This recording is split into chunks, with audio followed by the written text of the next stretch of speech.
Alors nous sommes aujourd'hui ici à l'UNICEF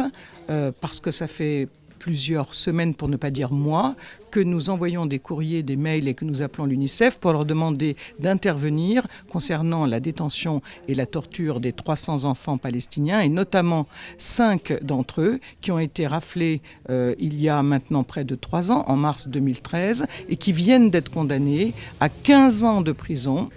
par un tribunal militaire israélien pour jet de pierre supposé, puisqu'il n'y a aucune preuve autre que leurs aveux obtenus sous la torture, et des documents signés en hébreu, une langue que ces enfants ne comprennent pas. Et nous demandons à l'UNICEF d'intervenir publiquement sur ce sujet, c'est-à-dire d'alerter les médias, comme ils le font d'habitude avec d'autres campagnes, sur cette situation, d'autant plus que quand il s'agit d'Israël, c'est un État qui nous est présenté comme un État moderne, un État civilisé et non pas une dictature. Donc cette torture et cette détention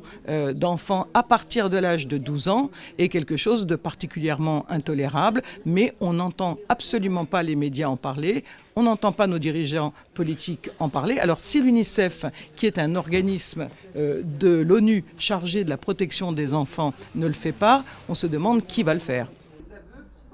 15 ans de prison. On les accuse d'avoir jeté des pierres sur une route, entre parenthèses, en Palestine occupée, c'est-à-dire chez eux,